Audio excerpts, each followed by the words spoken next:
Hey everyone, hi, welcome back to my channel. I'm Shelly and today I'm going to be talking about the 23 classics I plan to read in 2023. Now if you're new to my channel, then hi, welcome. If you like classics, if you like books and reading like I do, then I would encourage you to subscribe and stick around.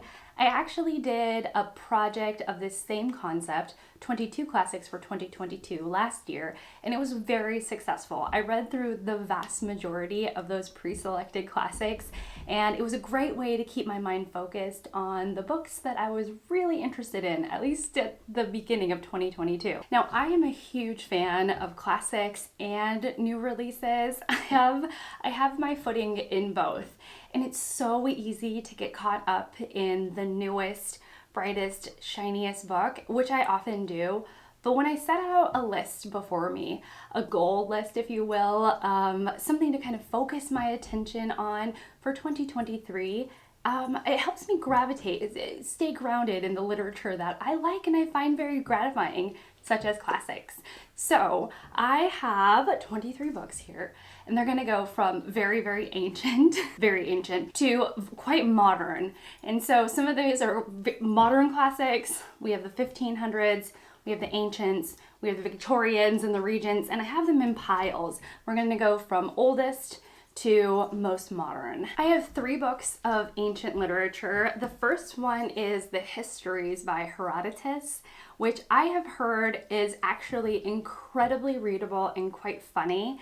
And it is a nonfiction book, but it is on the gossipy side of nonfiction, and we get a lot of those inner details, those who have opinions about others and that are clearly expressed. I've heard that this is very enjoyable, quite funny, and very readable. Since I mentioned gossipy, this next book is also about the inner life of one person, and I've heard it's like shockingly honest and also reads very modern. This is what I've heard, and that is Confessions by St. Augustine.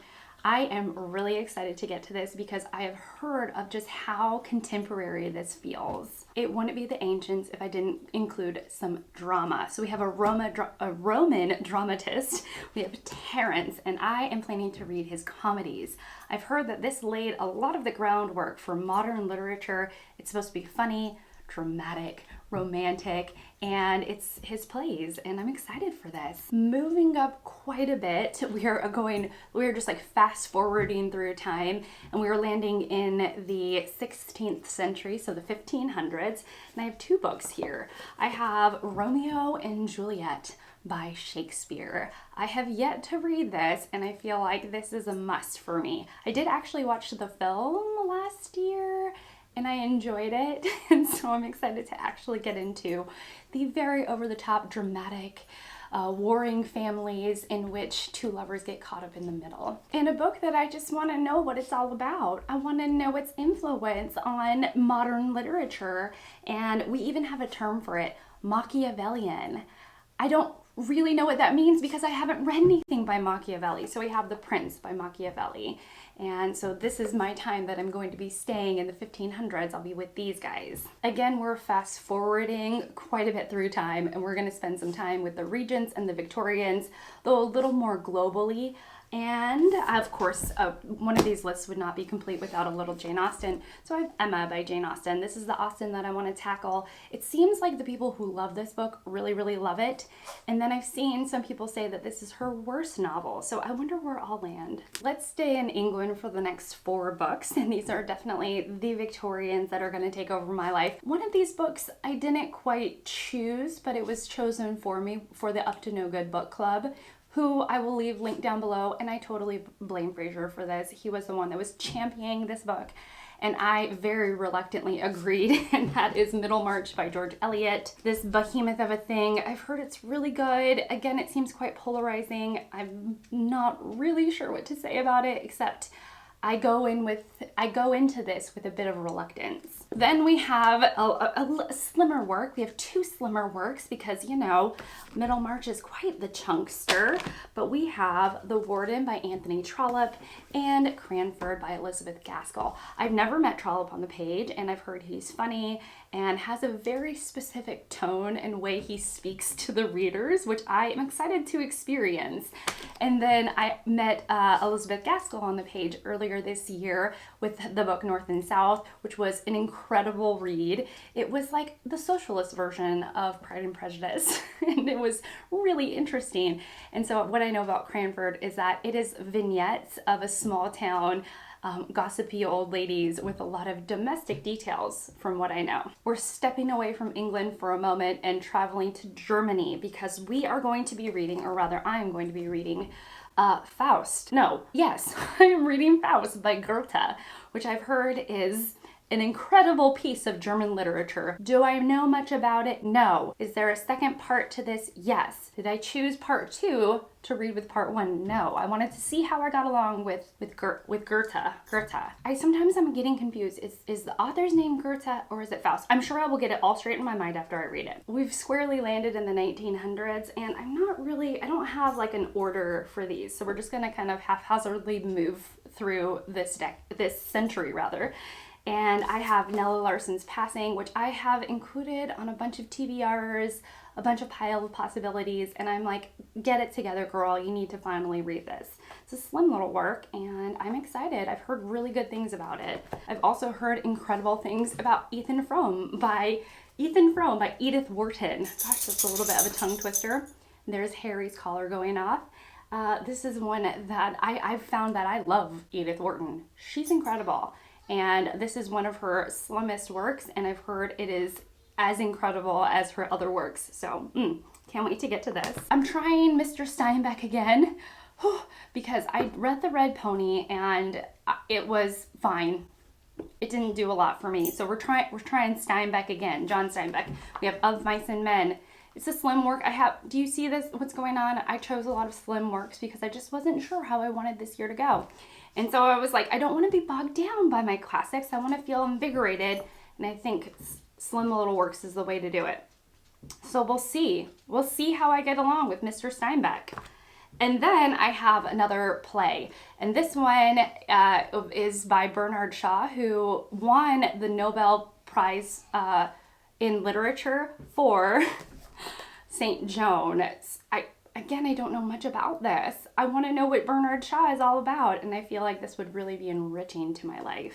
Next, we have Daphne du Maurier's Jamaica Inn. I read Rebecca 2 years ago, something like that, and I thought it was incredible, and I loved her prose work. It was so tasty. And so I bought Jamaica Inn, and it's been languishing on my shelves, and I want that languishing to stop because I thought Daphne du Maurier's writing was just fantastic.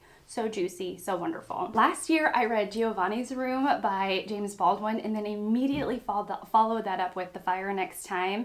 I thought his writing was fascinating and incredible and very approachable. And so I bought Go Tell It on the Mountain and have yet to pick it up. So 2023 is the year. We're gonna have a little Manic Pixie Dream Girl moment. We're gonna have a little Sad Girl moment.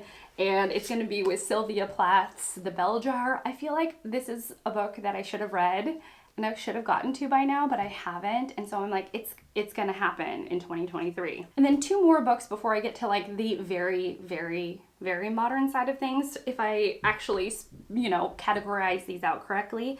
But the next one is going to be The Street by Anne Petrie. This, when it came out, it sold more than a million copies, more than 100, more than a million copies, and it was very popular.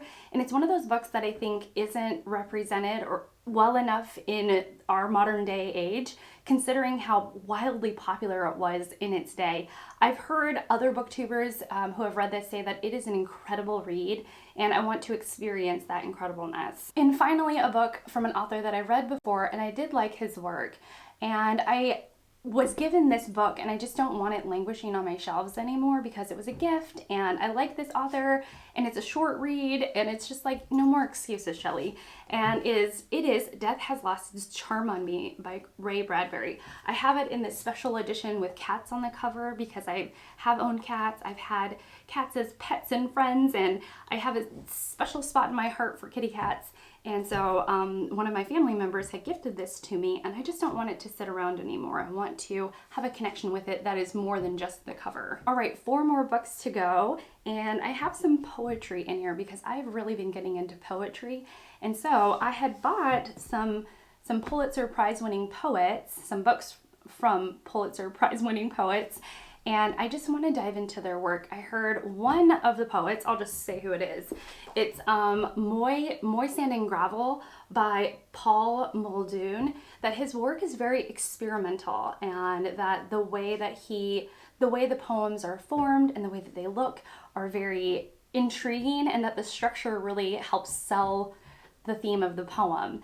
I just want to know what this is all about. And again, the theme is like, I don't want these languishing on my shelves. And whenever I get into poetry, I do really enjoy it. So I'm excited to finally meet Paul Muldoon on the page. And then the other poet that is a Pulitzer Prize winning poet is Marianne Moore, and this is Observations. I don't know much about her work, but again, I bought it because I was like, I want to experience different kinds of poetry. And this is the year. This is the year I'm going to step outside of my comfort zone in terms of poetry and finally get to some poets that are a little less known to me. And then my last 2 books, one of which is talked about so highly here on BookTube. I heard it's funny, it's beautiful, and everyone says that I will love it. So I'm like, okay, I hear you all. I'm taking this in and I'm going to get to it. And that is A Month in the Country by J.L. Carr. I'm excited for this. I've heard the writing is just gorgeous. This is what I keep hearing. The beautiful writing of J.L. Carr. So finally, it's gonna happen. And then the last book is one of the most modern and maybe the least classic-y, but you know what? We're just going with it. I've heard it's the best work from this author and I've wanted to read it. And so I'm like, we're adding it to the list. Let's do it. And that is Alias Grace by Margaret Atwood. I have wanted to read Alias Grace for ages. I just haven't gotten to it because there are so many good books in this world. And this is one of her historical fiction works. And I've heard it's a masterpiece. It's the best that she wrote. I mean, better than The Handmaid's Tale from people who have read all of her work. So yeah, I'm just ready. I'm ready to get to it. And yeah, that's it. So let me know, do you have any plans for reading classics in 2023? If you do, please let me know. I want to know, what do you think of my choices? Positive comments only, please. You all are very kind, always, always. And yeah, that's it from me. So if you want to, follow my journey with classics, again, I would encourage you to subscribe and stick around. I would love to have you here. It's a lot of fun in this space, at least for me. And yeah, that's it for me. Okay, I'm getting silly. I need to stop. That's it for me. Thank you so much for watching. Thank you so much for being here. I really appreciate it. And I will see you all in my next one. Bye, guys.